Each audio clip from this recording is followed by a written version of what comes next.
Welcome to the Hurst Trading Room Live. My name is David Hickson, and it is the 28th of September 2015, 2 p.m. in Central Europe time. We have already started witnessing some daylight savings changes happening around the world. In New Zealand, the time changed over the weekend. So please make sure over the next few weeks that you make sure that you have the correct time when you register for the Hurst Trading Room Live webinars to make sure that you arrive at the correct time. Let's get started, and as always, to first of all present you with these disclaimers and encourage you to read those disclaimers and make sure that you understand them, because they are very important, particularly when we are speaking about trading. In today's webinar, I am going to be speaking about the principle of harmonicity. I'm not going to spend the entire webinar about the principle of harmonicity. I hope to get through the sort of serious subject matter a little bit more quickly this week, because quite frankly, it can be a little dull if I just carry on going on about the theory rather than looking at the practice. So I'm going to try to get through the discussion of the principle of harmonicity a little bit quicker, and then get onto a discussion of an analysis of the euro to US dollar. And I chose the principle of harmonicity to just at the same time as looking at an analysis of the euro to US dollar, because the analysis in the euro-US dollar forex pair has a very interesting thing that has developed over the past few years, which causes me to question the application of the principle of harmonicity. So that's something that I believe makes for a very interesting discussion. What is the principle of harmonicity? You can see two definitions there on your screen.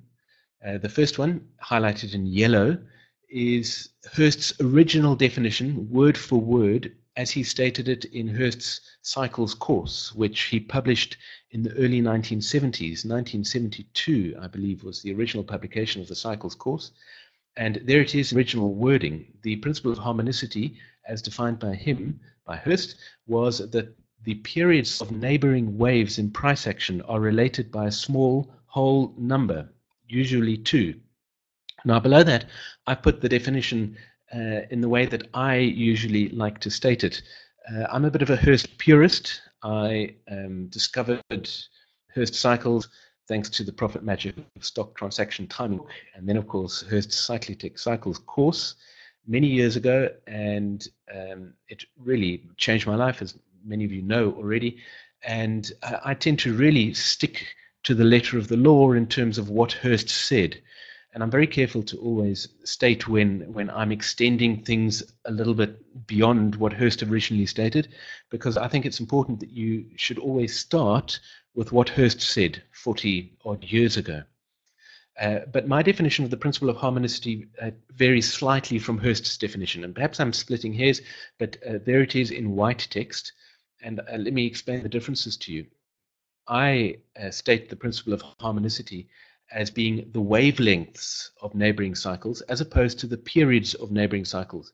It's a subtle difference, but I speak often about the wavelengths of cycles. I very rarely speak about the period of a cycle, but of course they are, for the purposes of this principle, are effectively the same thing.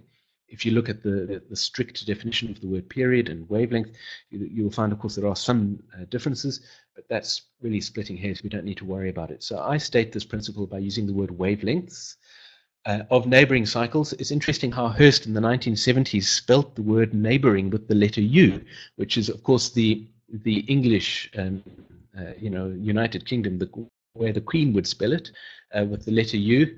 I've changed that spelling to drop the letter U, in line with the fact that we have so many American clients who read and study all of our material. So I speak about the wavelengths of neighboring cycles, and I've added a little sort of qualification there. I've said neighboring cycles in the collection of cycles contributing to price movement, because many people, if you say that neighboring waves of price action, they would say, what do you mean by neighboring? If we're talking about the 40-day cycle, do you mean from one 40-day cycle to the next 40-day cycle? Because those are neighbor waves, right? So I tend to, I had a problem with Adobe. I hope he's still there. My screens went black and Adobe said it had had a problem. Let's hope that hasn't affected the webinar. Please let me know if there's been any kind of a problem there, and I'll try and sort it. It's all okay. Okay, it went black. One of those sort of terrifying moments. It's looking good. Okay, good. Terrifying moment when you're on a webinar with black.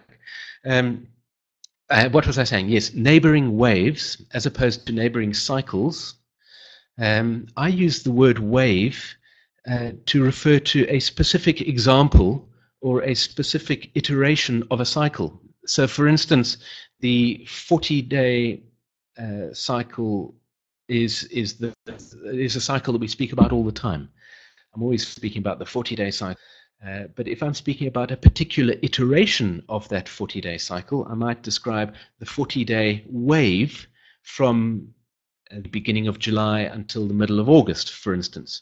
So when I speak about a specific iteration of a cycle, I use the word wave. It's a personal thing. It's not really a standard definition, but there has been some debate about the fact that Hurst used the words wave and cycle fairly interchangeably. And I know there are some people here on the webinar today who have studied these kinds of details of Hurst's writings and can probably comment more about this. But as far as I know, Hurst used the words wave and cycle fairly interchangeably. I prefer not to, because it can cause a lot of confusion when you start speaking about a cycle and then you drop in the word wave. So I see mostly back on track with the technical issues. There's a bit of an echo sometimes. Sorry about that. I don't have any speakers on. I don't think the echo is coming from me, but let me know, please, if we have any further technical issues. And I'll do what I can to resolve them. So I tend to use the word wave for a specific iteration of a cycle. In other words, something you can actually put dates to. And I use the word cycle for everything else. So that's why my definition changes slightly. I speak about wavelengths of neighboring cycles in the collection of cycles contributing to mass movement. In other words, a neighboring cycle is not one 40-day wave followed by another 40-day wave. Neighboring cycles are cycles that are next to each other in the collection of cycles, which, as you know, we call the nominal model, and it's simply a list of cycles. So neighboring cycles in the collection of cycles that contribute towards price movement are, for instance, the 20-day cycle and the 40-day cycle, or the 40-day cycle and the 80-day cycle. Those are neighboring cycles. And the point about the principle of harmonicity is that those neighboring cycles, the wavelengths of those neighboring cycles are related by a small integer value, usually 2. Hurst didn't specifically limit it and didn't say it's always 2 or 3. In his nominal model that he defined, he had harmonic ratios or relationships between the wavelengths of neighboring cycles of 2 for all of the cycles in the nominal model except for one, which is, of course, the 18-month cycle, which is related by a value of 3 to the 54-month cycle. So let's just have a look at this and see what this really means. First of all, the really important part of the principle of harmonicity is that it is a small whole number. As Hurst mentioned, it is usually 2, but it is either 2, 3, or perhaps, maybe, I could suggest 5. Some people have suggested that there is definitely a harmonic ratio of 7 to 1. But let's take a look and see what the principle of harmonicity really means. And I have a few charts to show you to demonstrate it. I see a question from Al. I'm going to get to that in just a moment. John Eller's work differs from Hurst to some extent, but I'm definitely going to get back to that in a moment. Let's take a look at these pictures. Now here you can see pictures similar to the ones I showed you last week. You're fairly familiar with this by now, I'm sure. We have a red cycle and we have a cycle, and you can see that the wavelength of the red cycle, and let me see if I can turn on this pen, although that might have crashed earlier. It looks like it's working. The wavelength of the red cycle, you know from our discussion last week, is measured from the trough, from the first trough to the next. Oh, that pen didn't really seem to work all that well. Okay, there we go. That's the wavelength from the first trough to the next trough. Of course, you could also measure a cycle from the peak to the peak, but because of the principle of synchronicity, which I discussed last week, you will know that measuring the distance in a price movement from peak to peak is likely to be very unreliable. It's much more to measure the wavelength of a cycle in a financial market from trough to trough. It's an important subtlety. In this little diagram, you can see that the wavelength of the red cycle is exactly 2 times the wavelength of the blue cycle. The wavelength of the blue cycle is also measured, of course, as the distance from the trough to the trough of the blue cycle. That gives us what I call a harmonic ratio, the ratio between the wavelengths of those cycles of 2 to 1. And that number 2 is the small whole number that is spoken about in the principle of harmonicity. Now, not all cycles in Hurst's nominal model have a harmonic ratio of 2 to 1. You know, of course, that one of the relationships between 2 neighboring cycles, the relationship between the 18-month cycle and the 54-month cycle, which has an harmonic ratio of 3 to 1. So again, it follows the principle of harmonicity because it is a small whole number, 3 to 1. Now, that is what the principle of harmonicity is telling us, is that there is a relationship, and that relationship is a small whole number, a relationship between the wavelengths of adjacent neighboring cycles in our list of cycles that contribute towards the price movement of financial markets. What does that mean? What does that result in? Well, it results in this. It results in that for every one of the longer cycles, in this case the red cycle, for every one of the red cycles, we get 2 waves, 2 iterations of the shorter cycle. And we get 2 and exactly 2. We don't get 2 1/4 iterations of that shorter blue cycle, or 2 3/4. We get exactly 2, what I call sub-cycles. Dave has gone right in there and asked what causes the cycles. Wow. Okay. I'm definitely going to try to make time to get to that question as well. As Dave from Trading Hurst says, it's a really good question. Let me touch on it later. I'm going to definitely try and make time to respond to that question. No doubt there'll be quite a lot of chat about that. It's a fascinating question. Okay. So when we have a harmonic ratio of 3 to 1. Still following the principle of harmonicity, of course, that simply means that we get 3 sub-cycles for every one of the longer cycles. Our longer cycle, the red cycle, and we get 1, 2, 3 iterations or waves of the shorter cycle. So that's what the principle of harmonicity is telling us. It isn't really groundbreaking stuff. It's not really terribly complicated. Here you see a result of combining multiple cycles. Again, it's similar to a chart or diagram that I showed you last week. These cycles are all obeying the principle of synchronicity. They have synchronized troughs, and they are also obeying the principle of harmonicity. In other words, the wavelengths of the neighboring cycles are related to one another by a small integer value, either 2 or 3.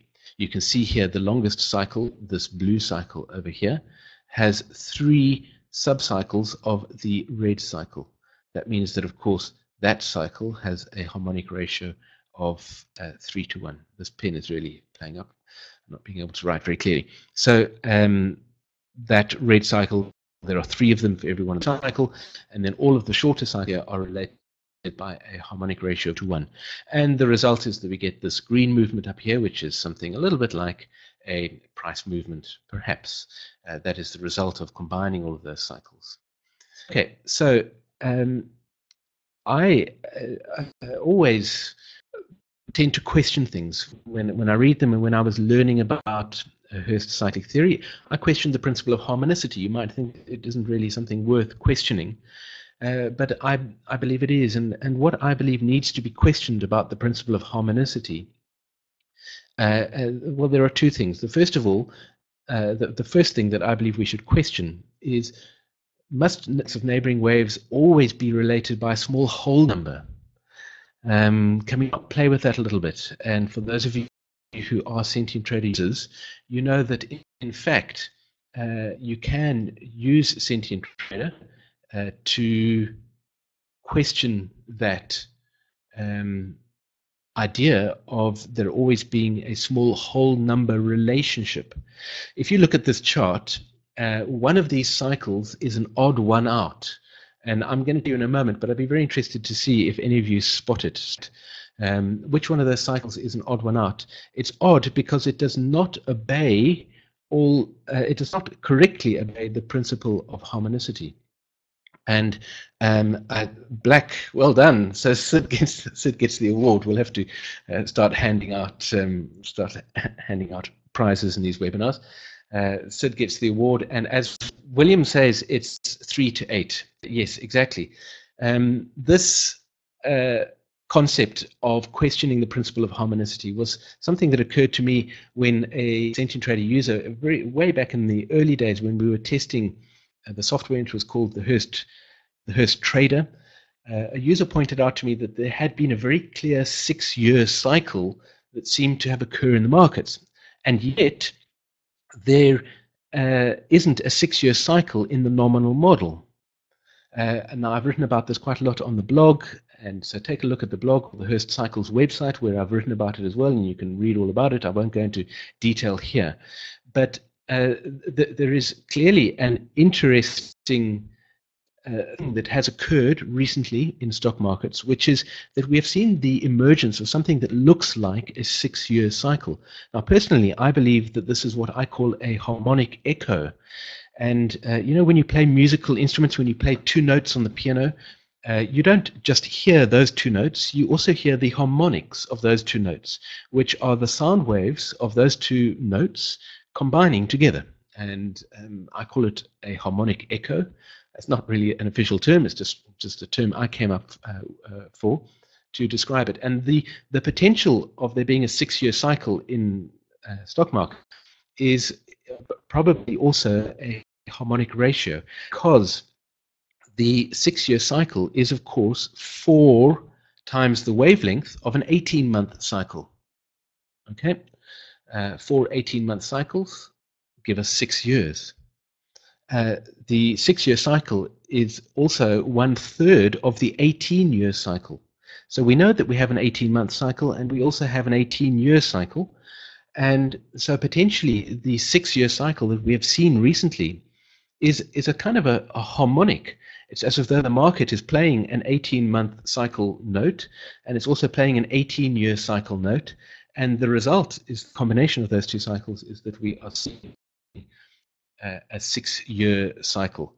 So using Sentient Trader, you can now, in fact, define harmonic ratios between neighboring cycles that do not have small integer values.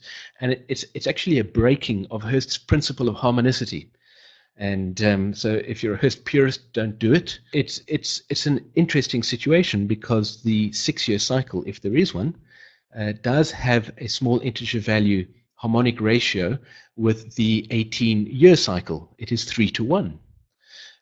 But it breaks the principle of harmonicity because those are not 2 neighboring cycles in the list that we have, the nominal model that we have of cycles that influence financial markets. So I thought that was just an interesting point to pop in there, because using Sentient Trader, you can play around with the principle of harmonicity, and you can break the principle of harmonicity. When I first started developing Sentient Trader, I was very, very careful to stick to the letter of the law. I only did exactly what Hurst said we should be doing. And as I developed the software and people contributed other ideas, and we developed on Hurst's original principles and concepts, I started adding in the ability to play around a little bit with some of these things. So let's just quickly get to some of these questions that have been asked. I'm going to take a look at the analysis of the euro to US dollar in a minute, and we're going to discuss what's going on there. And I'm going to demonstrate another example of the way in which I think the principle of harmonicity might need to be qualified. I don't know. It's a suggestion I'm going to make. Let me go back. I've missed a few questions. First of all, from Al Bush. Not sure if this is off topic, but does this also relate to John Ehler's theory of DFT cycling?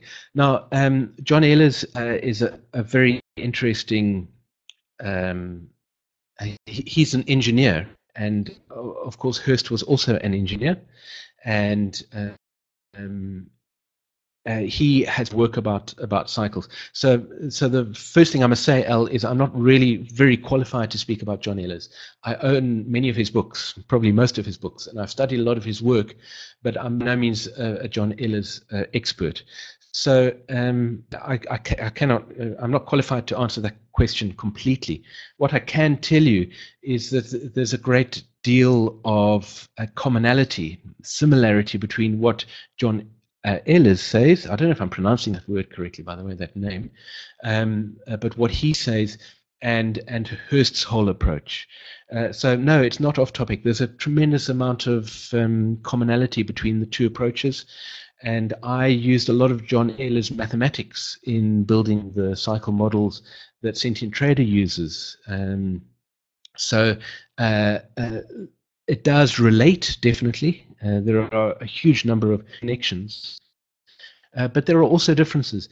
And one of the main points of difference between Hurst and Ehler's cycles approach, or any other cycles approach really, is or I should say, are the principles that Hurst defined. And that's why I'm going through these principles, because although they're very simple and basic and not very, it's really important to understand these principles, because they are what differentiate Hurst's approach from Ehler's approach, for instance.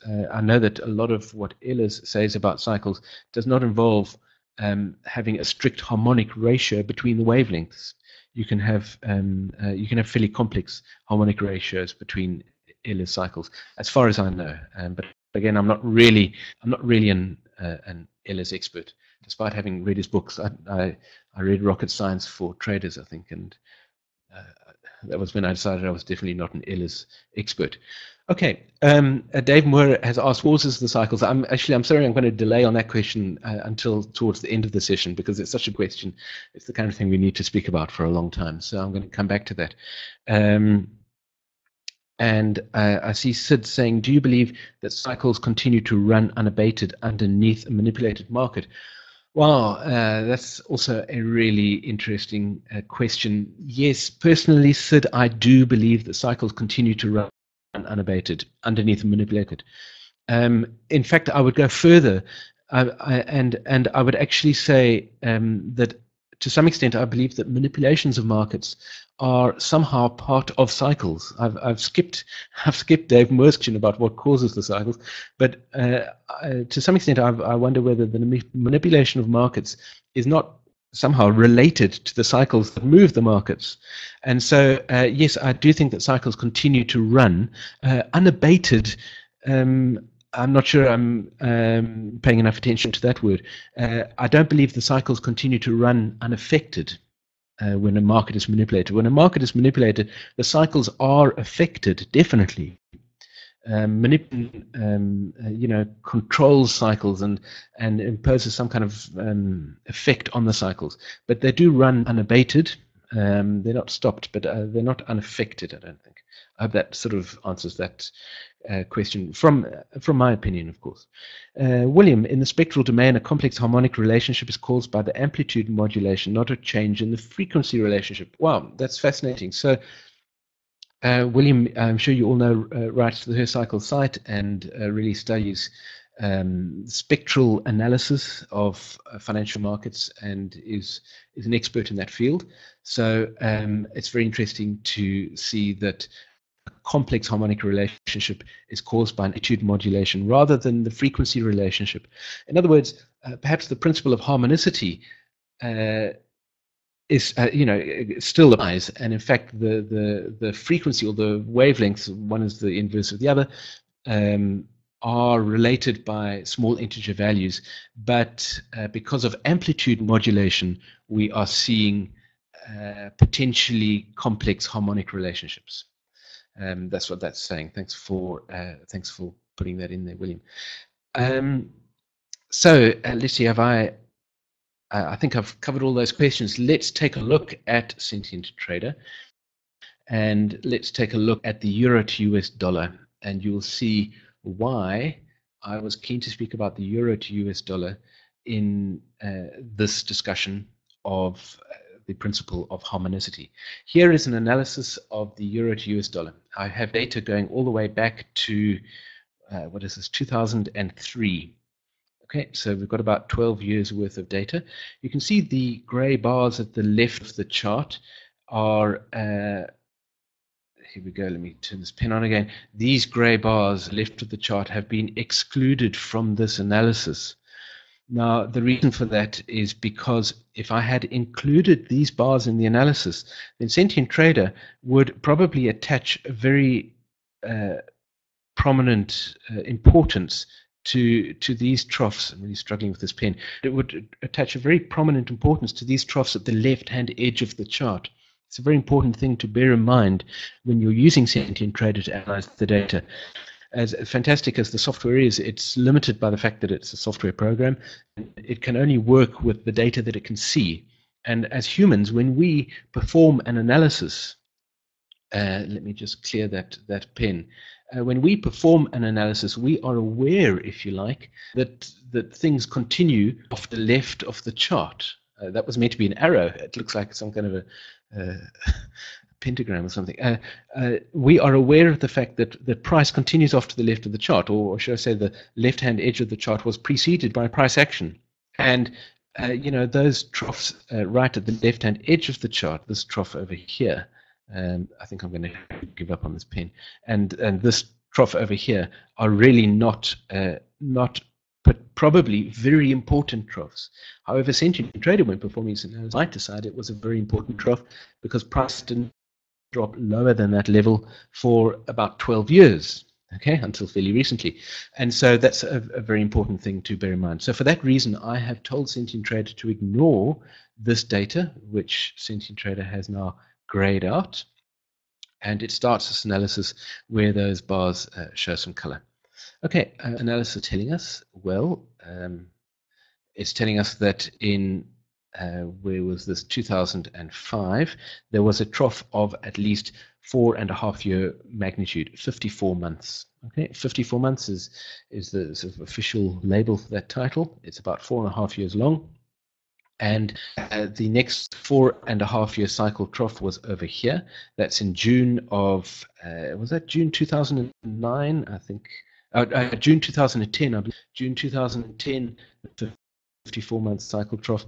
And according to this analysis, the most recent 54-month cycle trough was, of course, recently in March of this year.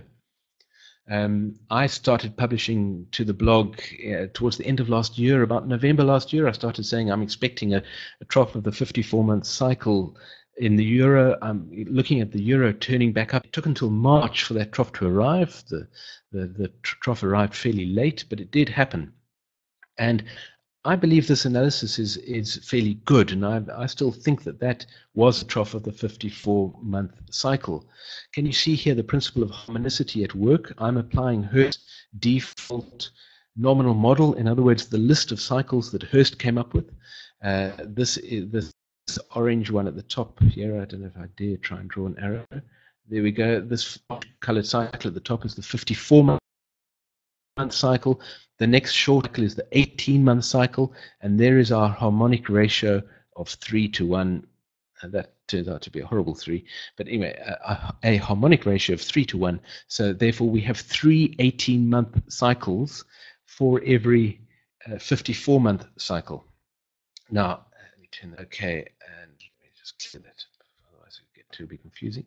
Okay, so now let's have a look at this analysis and let's query it a little bit further. Let's zoom in and let's perhaps change this to a weekly view of it so we can see just a little more detail. What I do when I consider an analysis is I start at the longer cycle and I say, does this really make sense? So in other words, this trough here, does it make sense that is a 54-month cycle trough? Well, yes, it does. It's looking really good. It's a very prominent trough. It probably is a 54-month cycle trough, right? 4.5 years one way, 4.5 years the other way. We're seeing some good cycle shapes. And let's speak for a moment about those cycle shapes. You know about the M-shaped cycle. Now, in the euro to US dollar, we can see a beautiful M-shaped cycle there, and another beautiful M-shaped cycle over here. So that's fantastic. We should be feeling really good about this because our cycles look correct at the 54-month cycle level. Let's look one cycle shorter and let's speak about the 18-month cycles and see whether those 18-month cycle troughs line up with big troughs in the price movement. Well, here's our first 18-month cycle trough, and it finds a trough over there. All right, fine, there is a trough, there's a fairly clear trough. Nothing wrong with that. You should know from discussions we've had many times before that, of course, cycles don't always form very deep cycle troughs. And the reason for that is because of the longer cycles that are moving them. So in this case, we had a 54-month cycle that was moving up. So therefore, because that 54-month cycle was moving up, and probably also a 9-month cycle also moving up, as a result, that 18-month cycle, I see a question from William, and yes, I'm not a question, an observation. I'm going to get to that in a moment. As a result, this 18-month cycle trough is really fairly shallow. It's not a very impressive one, but nothing wrong with that. We know that that happens. What about the next 18-month cycle trough? That's over here. So that's really good. And then here's the next one, of course. That was the 54-month cycle trough. But what about this 18-month cycle trough? It's over there. All right, so that's a fairly cycle trough. But then the next 18-month cycle trough, it's over there.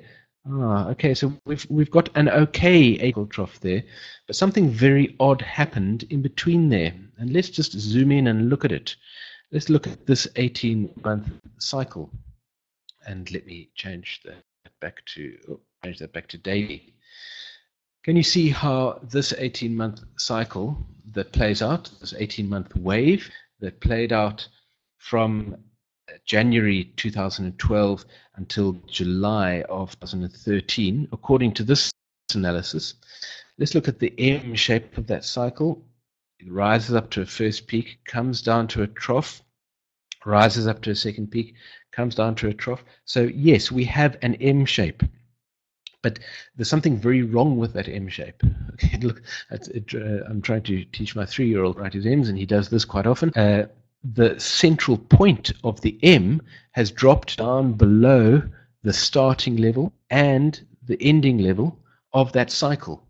That's what I call an inverted cycle, simply because the shape doesn't seem to be quite right. So what is going on here? First of all, as William states, the 18-month peaks line up better. So let me just turn that pen off and let me zoom back out again. There we go. And as you know, in Sentient Trader, I am now able to perform a dual analysis. And so I can display the analysis of the peaks as well. And as William pointed out, those 18 peaks are, there's one over there, there's one over there, there's one over there, and there's one over there, and there's one over there.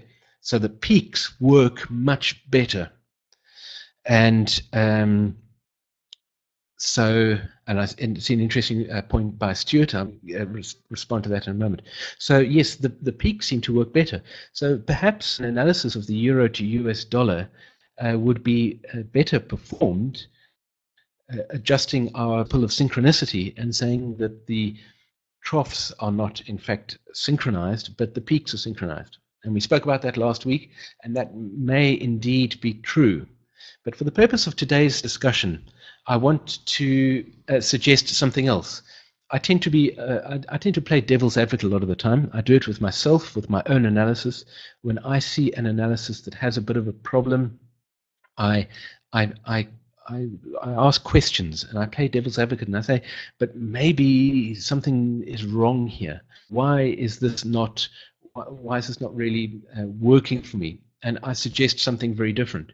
So I'm going to suggest something very different in a moment. Let me first of all quickly respond to what Stuart said. He said if the analysis is performed using a dominant 19-month cycle, cutting off all cycle lengths above 19 months, then the analysis is perfect. Okay, so that's an interesting point, is that perhaps the problem is not the principle of harmonicity. Perhaps it's not 3 18-month cycles within a 54-month cycle. Perhaps we need to adjust our nominal model. Of course, we can do that using Sentient Trader. And so there are various ways of approaching this problem. I haven't prepared a chart that actually does that. It'll be quite interesting to do. Perhaps next time we look at the euro US dollar, I'll do exactly as Stuart suggests, and we can take a look at that and see how that informs our analysis. But what I would like to suggest for now, and it's fairly unusual, but I want to suggest that possibly the principle of harmonicity is applying in a slightly different way to the euro US dollar. So in fact, what's seeing is not a harmonic ratio of 3:1 between the 18-month cycle and the 54-month cycle, but perhaps we're seeing a harmonic ratio of 2:1. So that is a possibility, and in Sentient Trader I can do that. I simply create a slightly different nominal model. Oops, I'm jumping to the punchline there. Let me come back again and zoom out, and let's adjust that, and let's display our semicircles. So here is an analysis in Sentient Trader, assuming that the harmonic ratio between the 54-month cycle and the next shorter cycle is not 3:1, but in fact 2:1. So that means we get 1, 2 shorter cycles within the big 54-month cycle, and then we get 1, 2 shorter cycles within the bigger 54-month cycle. Okay, so that is a possibility, and I can test that possibility in Sentient Trader. I can generate a different nominal model, and I can work with it, and I can take a look at the results. And here is an analysis that does. Let's display our peak analysis, and you'll notice how the peak analysis now also still quite well.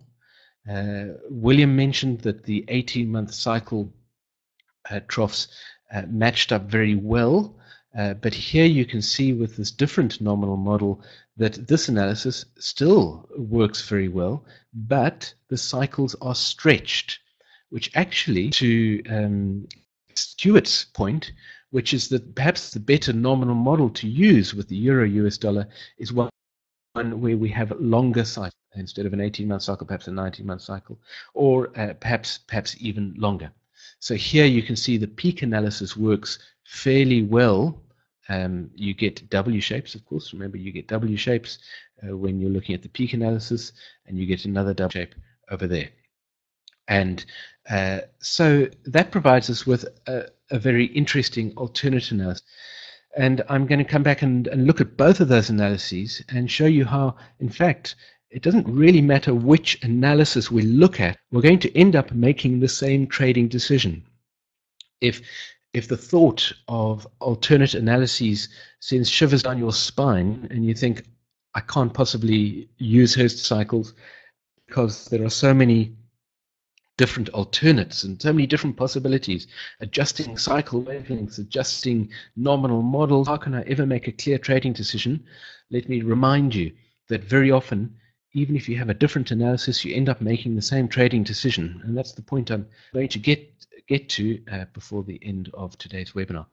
Let's just go back to our default analysis, and before we start taking a look at the analysis in more detail and discussing some of the trading decisions that we need to start making, let me just respond again to some questions that I've seen building up. And let me see, where was I? I see Sid says it makes sense that an equal weight to troughs in forex, after all, is a currency pair. That's a really fascinating point to make, a very important point to make. Two different currencies are affecting prices equally. Now, I know that very well because I'm South African, and whenever I consider the value of the South African rand, when I used to live in South Africa, I used to consider it often. It wasn't a very positive thing to consider because the South African rand has been terribly affected recently, and it's dropped in value terribly. But the value of the South African rand, as it's quoted on most exchanges, is quoted upside down for me as a South African. So I'm very aware of the fact that currencies can be seen either way up, and people often ask me which way up should a currency be analyzed, and I don't know the correct answer to that question. Should a currency be analyzed? I do know that generally the euro to US dollar responds very well to a trough-based analysis. By responding very well, I mean that I'm able to make profitable trades, and I've run tests on this. It's going to have to be a subject for a separate webinar, but I've run tests on this based on a trough-based analysis, peak-based analysis, and the trading results come back better they come back slightly better in the euro to US dollar. They come back much better in the British pound to US dollar. But interestingly, using troughs, synchronized troughs as an analysis. However, in the US dollar to Japanese yen, the trading results come back much better if you consider that currency pair as having synchronized peaks, not synchronized. And for the few South Africans that are out there, I know there are some of you here with us today, when you're analyzing the South African rand, you should use synchronized peaks, because the peaks work much better than the troughs do. Okay, so yes, so that's a great point by Sid. I have suggested at times that you get a shifting of dominance from troughs to peaks and back again, so that there are periods of time when an analysis works really well with troughs, and other periods of time when an analysis works really well with peaks. It's an interesting idea. It's quite a difficult idea to apply. Luckily, with the new version of Sentient Trader, which is coming out really soon, you can apply both analyses at the same time. It's one of the really exciting things about this new version of Sentient Trader. So that's great. Let me just, I see a question from Marcus. Continues to be a core area of concern, what price data to include and what to exclude prior to starting the analysis. Current example works great if one has selected the correct price data to exclude. Is the price data exclusion decision trial and trader be more accurate for a stock? We started trading 19 years ago. Okay, we just have to guess it. All right, yes, let's spend a moment speaking about that. The whole concept of where should you start your analysis. It's a really important point, and I should probably spend a lot more time speaking about it. And perhaps I should even schedule a whole webinar where we speak about that. But I see Silent One's contributed. Thank you, saying he uses trial. The important point, Marcus, is that when Sentient Trader performs an analysis, what you should do is you should ask yourself a question about the first trough that it finds, this first trough over here. So I wouldn't adjust the analysis start period. What I normally do is I go for this big green button. You can't see it, it's off your screen, but I go for that big green button and I say analyze now before I even adjust the analysis period. And I have a look at the analysis Sentient Trader performs.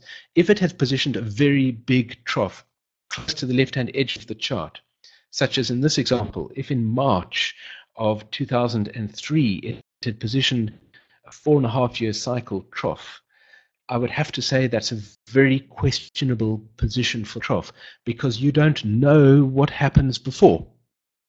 I see Phil also saying he'd like to hear more about this. It is an important discussion, and I won't have time to dwell on it now. But I will schedule a webinar. In fact, I'll do it quite soon, where we do the whole concept of starting your analysis. The thing is, in my opinion, you don't you let Sentient Trader do its thing. Then look at that first trough.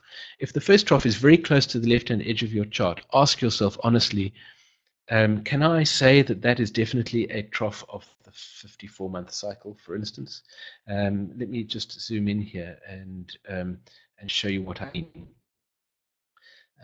You know, if here we go. If Sentient Trader, if I hadn't defined this is start period, and Sentient had said right over here, this trough, right at the left-hand edge of the chart, if it had said to me that's a 54-month cycle trough, I would have been dubious about it. I would have questioned that because I don't know what happened before that. How do I know that just a few weeks before that, price wasn't at a lower level? Okay, that's the important point. So simply perform an analysis and then see where the important most left hand, and ask yourself whether you think that is defensible, whether you think it's appropriate. What if we know the start of date of trading? Is there no prior? No, Marcus, because it comes back to what cycles are. What happened before a stock started trading? It's a really important question. What happened before that stock started trading? Did the cycles not exist? In my opinion, the cycles did exist. So the cycles are things that influence people's perception of the value of something. That's what they are. I can't tell you exactly what they are. I've had some fascinating suggestions, including aliens, but that'll have to be the subject for another webinar. No matter what cycles are, they are things that influence people's perception of value. So, for instance, for the stock that you spoke of, I've forgotten which stock it is now, but people's perception of the value of that stock moved up and down over time. Okay, and the cycles have done that. Now, before that stock existed, people weren't considering the perception of the value of that stock, but whatever it is that affects their perception of a value in any stock, whatever it is, whatever these cycles are, was happening before that time. So you cannot say that for that stock, ground zero, if you like, was the day that the stock started trading. Because before that, if people had been invited for an opinion about the value of that company, for instance, they would have had various things to say about it, and they would have had some perception of the value. I hope that makes sense. But it's a fascinating discussion, and it's definitely something that we need to schedule for a later webinar. And I see Vigantas. I'm not sure how to pronounce that. 2001 to 2010, its lowest price for euro US dollar. Yes. Okay. So I think you're saying that that there were lower prices preceding this. Of course, the interesting thing about the euro to US dollar is that the euro only came into existence. I forget when, but it was sometime in the 1990s the euro came into existence. And what generally happens is that people use the price of the German Deutschmark before that time. I believe I'm correct in saying they use the value of the German Deutschmark as a substitute for the euro price. So that also contributes towards our discussion of when do the cycles start? When did the cycles start for the euro? Did they start in 1990, whatever it was, when the euro to existence, when the eurozone was formed, or were the cycles existing previous to that? And of course, the answer, I believe, is that the cycles were existing, and they were moving the Deutschmark, because in those days the perception of the Deutschmark was a very much perception of the value of European money, generally speaking. Yes, that's going to become a political discussion. Thank you, Mark. 1995. Okay, so mid-1995. So if we had data going back to before 1995, which you can do, it would use the Deutschmark. Okay, let's quickly continue this discussion. I have some more interesting things to show you. The next thing I'd like to show you, I have two analyses. The one analysis assumes a 3-to-1 harmonic ratio between the 18-month and the 54-month cycle, and that is this analysis. And the other analysis, which I showed you a moment ago, has a 2-to-1 harmonic ratio. So it's using a different nominal model, and I'm going to show you how both of these analyses actually come up with the same end result in terms of trading. So I'll get there within the next 10 minutes. So I'm pushing to reach that point. But I want to show you something very interesting. Ever since Sentient Trader first came to be, in the days when it was the Hurst Trader, people would ask me, how do you know whether the software has performed a good analysis? Because I'm a bit of a, I'm going to reveal my age now, but when I started working with Hurst cycles, I used a pencil and graph paper because there was no software that did this for me.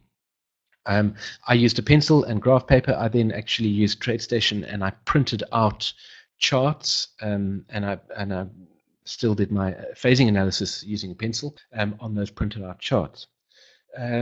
But the important point that I want is that doing that kind of analysis gives you a very good feeling for what an analysis is. And one of the sort of strange byproducts of having created Sentient Trader is that Sentient Trader performs an analysis, shows it to you, and it's very easy just to say, okay, great, the software's done an analysis, let's move on, let's make trading decisions.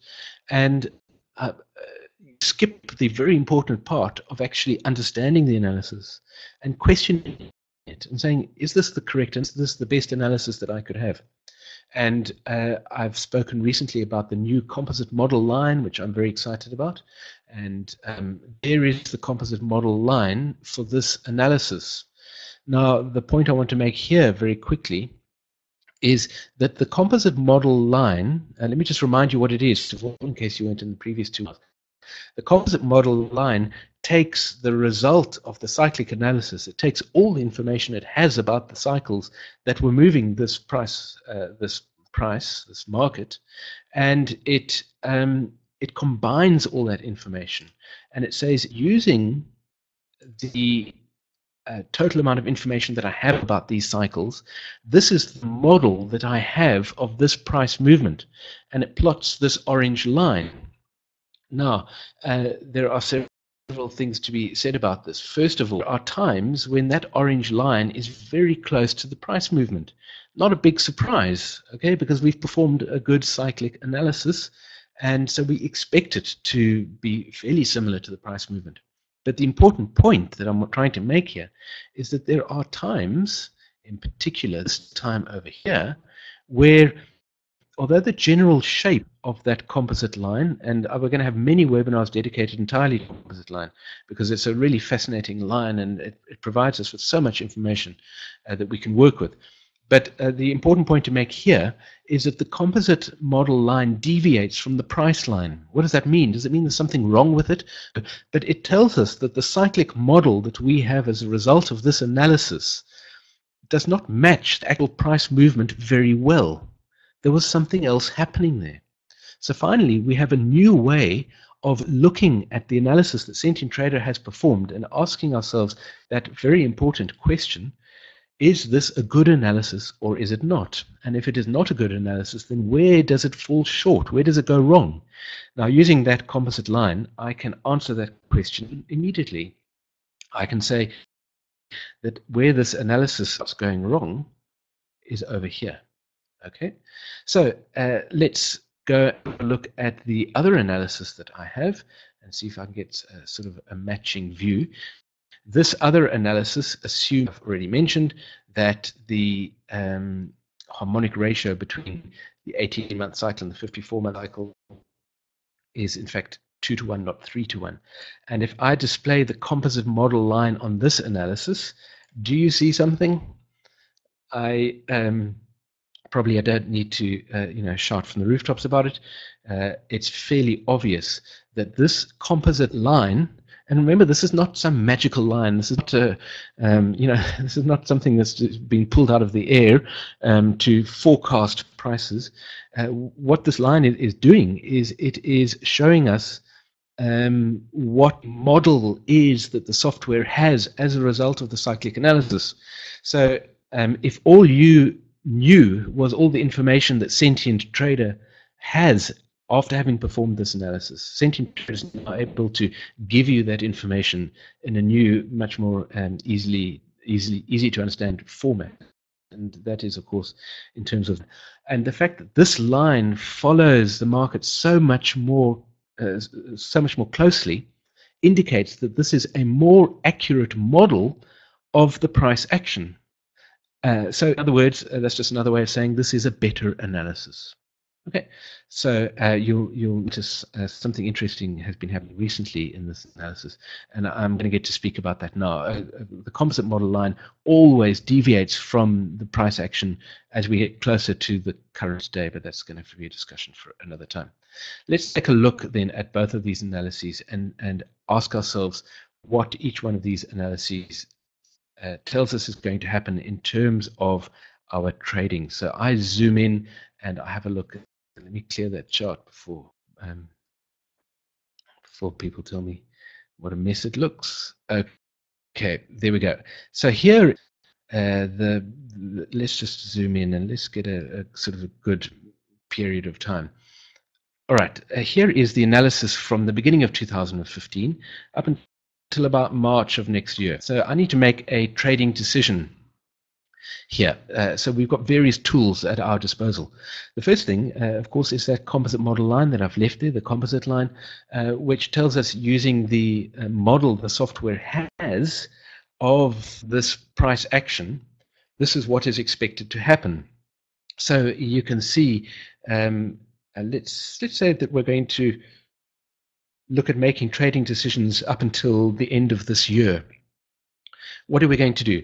Dave says, how far back have you taken this analysis, Dave? This goes back to 2005, or do you mean generally? We have 1 or 2 users who obsessively analyze data going back to 1898, although they haven't had a chance to do that with the composite model line yet. Perhaps you should qualify that question. I understand how far back you're asking. Paul needs this new software version. Yes, I know it's coming out. Yeah, anyway, I'll get to that in a moment. So here's the composite model line. All right, so what's it saying? It's telling us that the market's moving down now into this 80-day cycle. Okay, then the market is going to bounce up to over here, and then it's going to come down into this 40 cycle trough. That's what's going to happen between now and the end of the year. So what I do with my trading is I plan my trading. So I'm expecting the market to come down into this 80-day cycle trough. Then I'm expecting a bounce out. That looks like a move according to the composite model line, which is not very accurate, and let's not go into the details here, but it's looking like a move of about 400 pips. Depending how many decimal places you use, it's looking like a move of 0.04 roughly, which is a big enough move to make a profit out of. So I would be looking at going long for that move. So that's the first thing.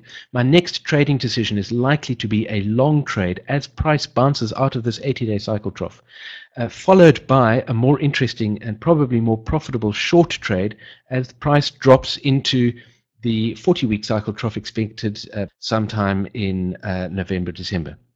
As Paul says, there could be a new trough if it's lower in price for the 54-month cycle. I think what he's saying is that perhaps that is going to turn out to be the 54-month cycle trough. Yes, it could be, and that's the great thing about using Hurst cycles. It doesn't really even matter if we got that 54-month cycle trough wrong. We could play around with the analysis and we can look at possibilities. We don't have time now, but that's the great thing about Hurst cycles. If you got that wrong, the shorter cycles are still beating with a very regular rhythm, and so therefore that could well be the case. And a silent one says, if we take a look at oil, the correlation with oil, it's very possible the price is going to go lower. Certainly, this composite model line really seems to indicate that price is going pretty low. Okay, so that's making a decision using this default analysis, is that I'm waiting for the bounce up, and then I will enter into a long trade, and then I'm looking at a move down. But I simply accept that and place my stop orders and walk away from the market. I want to interrogate this analysis just a little further. In particular, I want to have a look at the placement of this 40-day cycle trough over here, because there were 45 days. Okay, in fact, let me see if I can, let me just label that bar count. Okay, oh, there were 70 days. Okay, that doesn't really help. But there were 45 days from this trough, which is probably the trough of the 20-week cycle, until this trough here of the 40-day cycle. Because that was such a long cycle, software is expecting there to be probably another long cycle for this drop into the 80-day cycle trough. Look at how many bars have elapsed in the current 80-day cycle. There have been 70 bars, 70 days. What's the average length of an 80-day cycle? It is 68 days. Is that correct? Yes, 68.1 days. Okay, so already 2 days have passed since the 80-day cycle trough would have been expected at the true correct average length of the 80-day cycle. Okay, so we have to ask ourselves, David at Trading Hurst has the 80-day cycle trough on the 5th of August. Okay, well, that's interesting. Wow, okay, that brings in a whole other possibility on the 5th of August. We must perhaps come back to that and take a look at that. But it's important, a composite model line, let me just clear this. This composite model line with this big drop down is showing a drop down into the 80-day cycle, because that 80-day cycle still looks as if that lies ahead of us. Does it? Does it really? As David at Trading Hurst says, perhaps the 8-day cycle lies behind us, although that looks like I need to rethink the analysis quite a lot to actually understand that. But is it possible that, in fact, the 40-day cycle trough occurred over here on the 19th of August, 18th or 19th of August? Let me just draw a little squiggle on the chart. Is that possible? And yes, it is possible. So let's take a look, and let's go to the early 40-day cycle trough that I have here. Here you can see I have a very similar analysis, but the difference is that I have pinned this 40-day cycle trough here to the 18th of August. I think it's the 18th of August. So let's just draw this over here. Here is the 40-day cycle trough according to this analysis. What does this tell us? This tells us that the 80-day cycle trough is expected earlier, and in fact it's expected round about now. What's the important point here? The important point here is that if you're thinking of going short this market for that big move down, it's too late, okay? Because the next trough is expected to happen fairly soon. So our next trading opportunity is this long trade over here for the move up that you can see find there on that composite line, and then of course we're going to have a short trade. Now I see some great questions and some great points that have been raised. Before I get there, let me just show you, let's go back to the other possible analysis which showed us 2-to-1 harmonic ratios, and let's take a zoom in and see how, if we had been using a completely different nominal model, would we have made very, very different trading decisions? And remember, this is the composite model line that fitted much better. And here you can see the composite model line, and it is sticking very nicely to that price movement. And let's take a look at what trading opportunities would be coming our way if this was the correct analysis. Here we can see the composite line makes a dip over here, because that is a dip of that cycle. Remember, I'm using a different nominal model. That's a different cycle, but it's a trough that is expected round about now. Can you see here that according to this analysis, we're expecting price to move up? Again, we're expecting price to move up by about 300 to 400 pips. And then we're expecting that would be a long trade that would be worth taking. And then we're expecting a peak around about the middle of October.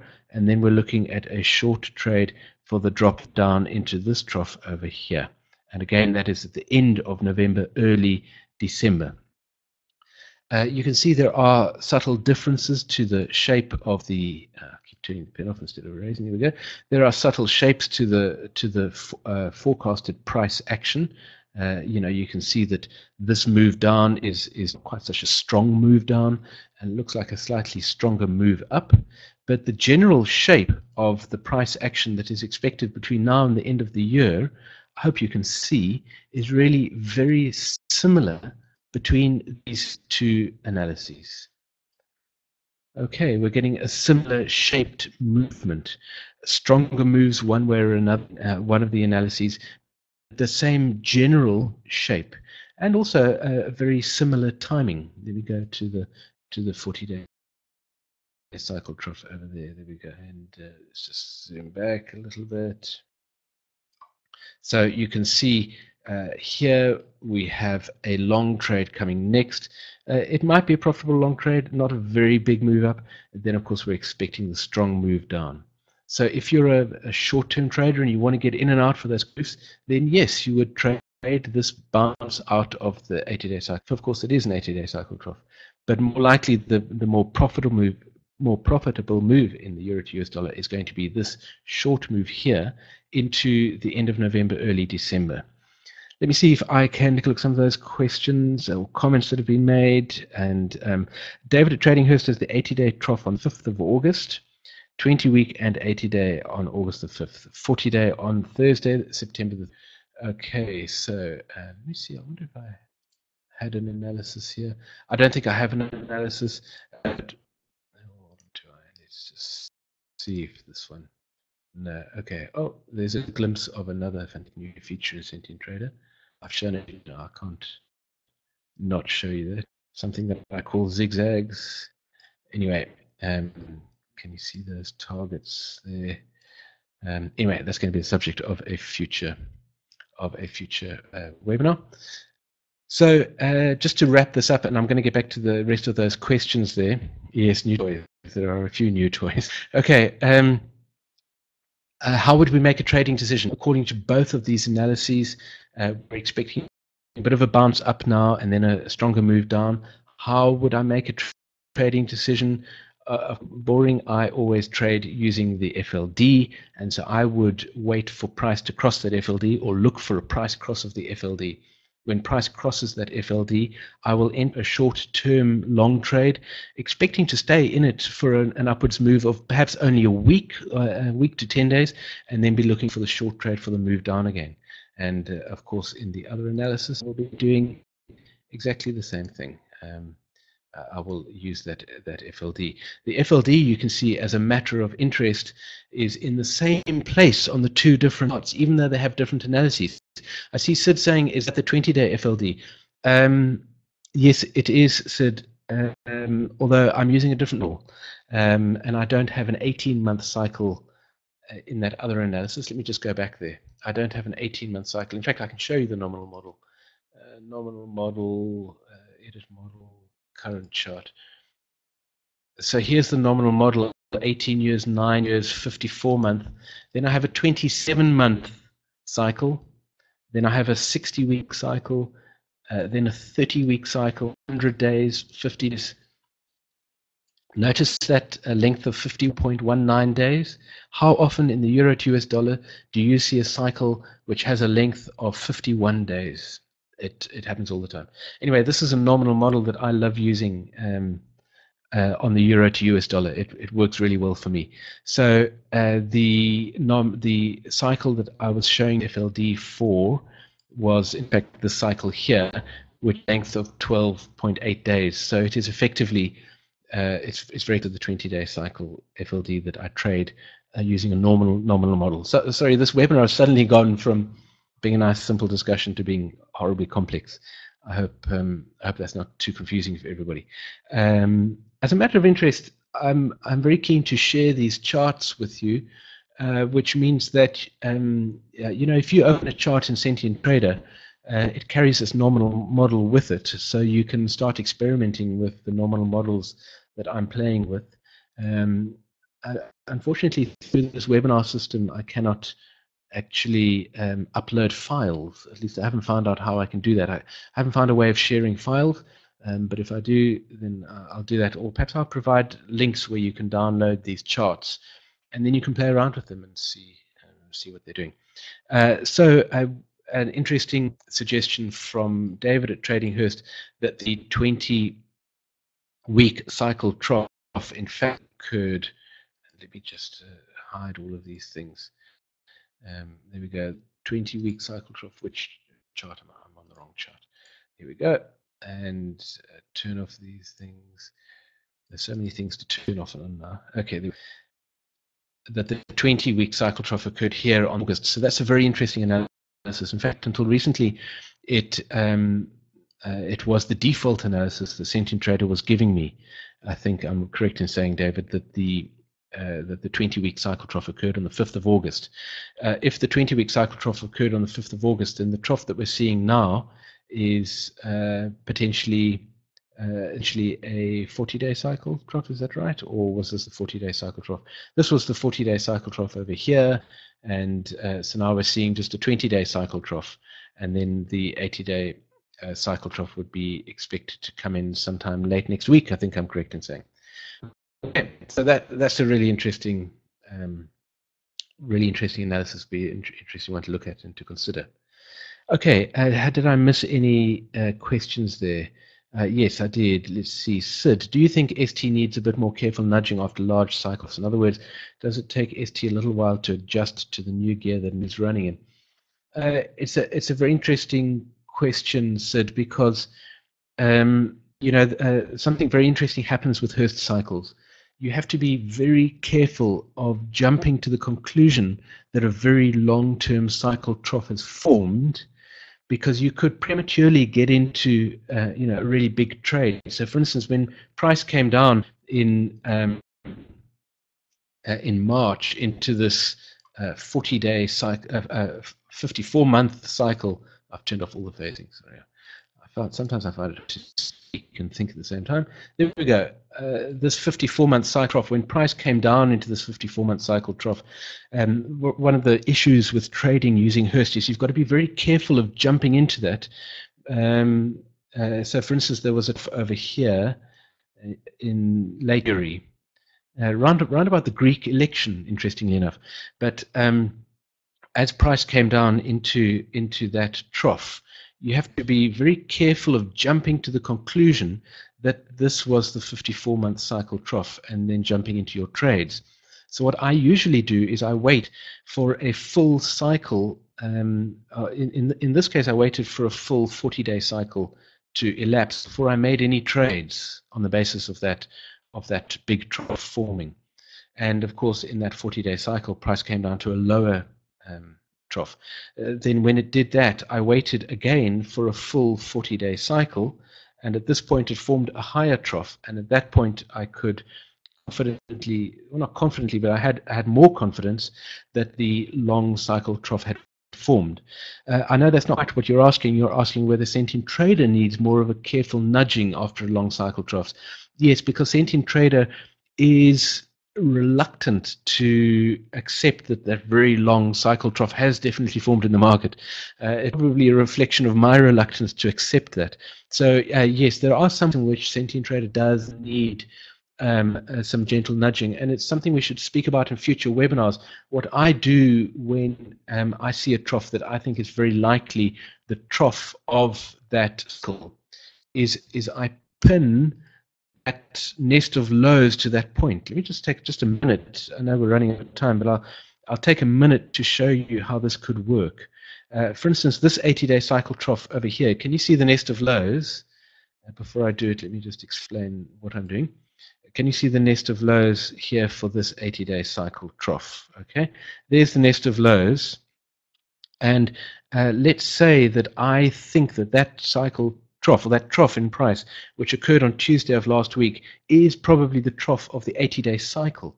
I can actually pin that 80-day cycle nest of lows to that trough. Okay, there we go. Pin that 80-day cycle trough there. Okay, Sentient Trader won't put it there, but it will be much more likely to accept that is a trough of that cycle. It's quite a difficult thing to explain, but if you pin a nest of lows to a trough that you think is very probably that trough, then it is more likely to adjust the analysis. I'm interested to see if it adjusts that 40-day cycle. Yes, it has. Okay, I don't know if you can see that, but Sentient Trader has now all of a sudden become quite confused about this 40-day cycle trough over here. And in fact, it's changed the magnitude of this trough. So that's probably not a very good example because it's stretching cycles too long. It doesn't look very good to me. But we could fiddle around with them. We could achieve what you're suggesting, Sid, which is giving Sentient Trader a nudge when a really long cycle trough is expected. Okay, I hope that answers that question in a very long roundabout, rambling sort of a way. David, trading Hurst, I think the 40-week trough could be the one to enter if the 54-month isn't breached. Yes, exactly. So in fact, what David said, if I understand correctly, we had the earlier whether in fact the new low price, okay, that's chart's busy analyzing, so I've really sort of blown the chances of looking at it, okay, for a while. Okay, and let's just do this. Okay, let's go back a bit. Somebody suggested earlier that this, let me just position this, scale this chart correctly, that this next trough of the 40-week cycle over here might actually prove to be lower than this trough, the trough that I'm calling the 54-month cycle trough. In which case, of course, this would then more likely be considered the 54-month cycle trough. But whether it's lower or not, this here is a very good point at which to enter into long trades, because if it turns out to be the trough of the 54-month cycle, then of course you're getting a really strong bounce out of that 54-month cycle. If it isn't, then we're getting an example of a fairly neutral shaped cycle following a very long cycle trough forming in the market. And as that composite line, I do really enjoy this composite line because it shows you graphically and really simply and quickly, let's reset that scale, it shows you graphically very simply and quickly what we are expecting. And you can see here, where's your best trading opportunity over the next 9 months. It's not very hard to see that the best trading opportunity is going to be this one. So that composite line answers that question very, very quickly. Okay, let's see, where were we with the questions? Having your charts models would be helpful. Okay, yeah, I'll provide a link then, Roy, so that you can download those charts. I'll have to work out the details. I'll get somebody who knows about that kind of thing to do that. And Vigantas, I'm not sure if I'm pronouncing your name correctly, maybe it's very important to compare the dollar index. Yes, indeed, the dollar index should be compared, and in fact, I always look at the dollar index as well. We've really sort of run out of time today, so I won't have time to look at the dollar index separately. But of course, here we're looking at the euro relative to the US dollar, and the dollar index provides us with a great benchmark for looking at what's happening to the dollar. Dave, will I be addressing your question on the cause of cycles? I did promise I would. We run out of time, and I'm not avoiding the question. Let me say a few things now about the cause of cycles, because it's such an important question, and we probably need to have several webinars where we only approach that question. But I'm going to do my best to answer that question in perhaps 3 minutes, and see how I do in 3 minutes, answering what is the cause of these cycles that we see in the market. Hurst famously said that he does not know what causes the cycles, but he can demonstrate, or could demonstrate 40 years ago, that the cycles exist. And he proceeded to demonstrate in his book, The Profit Magic of Stock Transaction Timing, and of course in his cycles course, he demonstrated that these cycles do exist because, 40 years later, we're still seeing evidence of these cycles. But he said, I don't know what causes the cycles, so we will call it factor X. So Hurst actually said these cycles are caused by factor X. I don't know what it is. Now, over the years, one of the fascinating things about doing this, about creating Sentient Trader, I created Sentient Self because I discovered Hurst cycles. I finally started making money trading the South African stock market, and I started looking for software that would enable me to speed up my analysis, and there wasn't any. So I created my own software. I thought it'll take me a few months. Let me quickly bang together a piece of software. That was 10 years ago. I'm still developing the software. But one of the things that started happening when I started developing the software is I, of course, created a blog, and I started speaking to other people, and I met a lot of wonderful people who also use Hurst cycles to analyze and trade financial markets. And there are more and more people who keep coming out of the woodwork. I see it took him 10 years too. I think 10 years is about par for the course. it's a really time-consuming process. But my point was this: I started speaking to people about Hurst cycles. I started holding webinars and all that kind of thing, and a lot of people started approaching me saying, "I can tell you what Hurst's factor X is." And I have been presented with the most fascinating spectrum of ideas for what these cycles are. And let me give you a very quick rundown.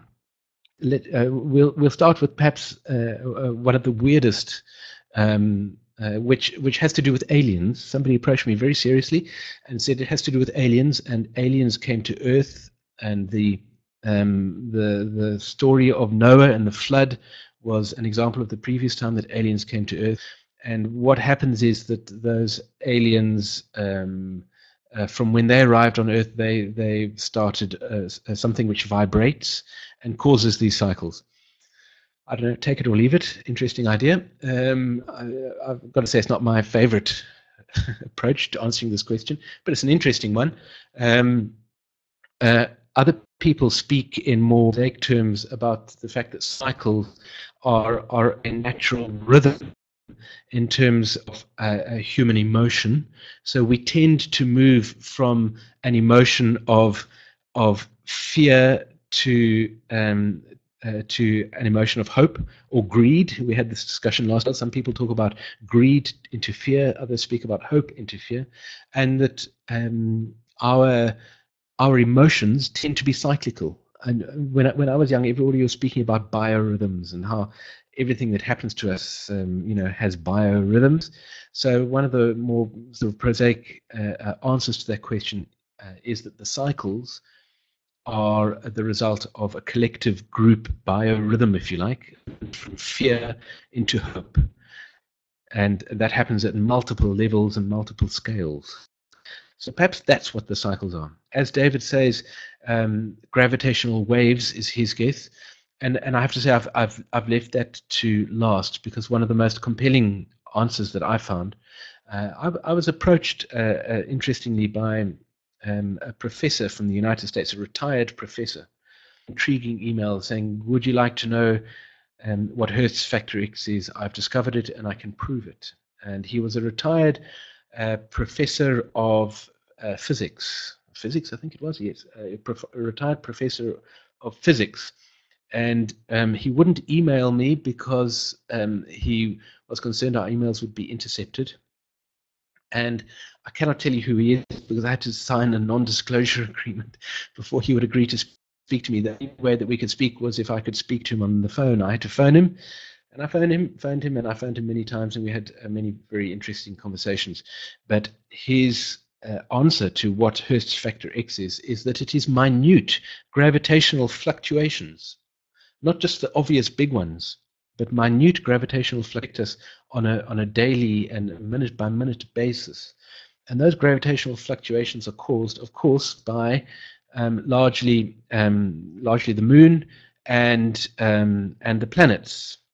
And there's an extraordinary thing. Hardman says Robert Taylor, so that's very interesting.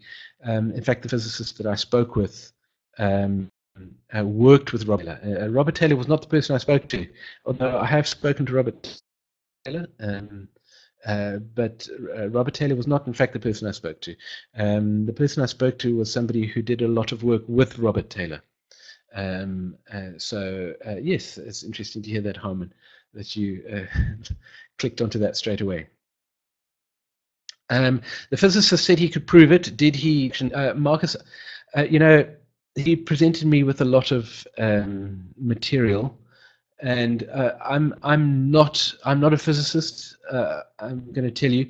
So did he demonstrate it to my satisfaction? A lot of it was beyond my understanding of mathematics and physics. A lot of it was, and there was a lot of material, a huge amount of material, and a lot to go through. So the simple answer, Marcus, is not entirely. No, I was left, even after a very long discussion, I was left with a few questions and a few doubts. I think there's something in it, yes. I think gravitational fluctuations definitely do have something to do with the cycles that we're trading here. But I've never come spoken about it because entirely 100% convinced. As David Preston says from unified field theory, the first emergence from the unified field is a wave. Waves are the building block of everything in the relative universe. Okay, another interesting answer perhaps to what the cycles are. But yes, let's get back to what the cycles are. I believe that the cycles very possibly are largely or caused or related to gravitational fluctuations. Now you must understand, I'm not a. When people speak about gravitational fluctuations, many people begin to think that you're speaking about astrology, and astrology, of course, has to do with the movement of the planets, and they cause gravitational fluctuations.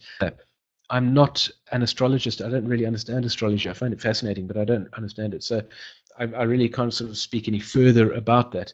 But there's a very interesting correlation between gravitational fluctuations, movement of the planets, which of course cause gravitational fluctuations, and the influence of gravitational fluctuations on us as people. Harman mentioned Robert Taylor, who wrote some very interesting material. He wrote about what was it called now? The optimal time something or other. Basically, he's saying in his book, people are influenced by gravitational fluctuations, and you can understand those better by studying tides. Very interesting material. But I could speak about this for hours. Because there are lots of other subtleties to all of that.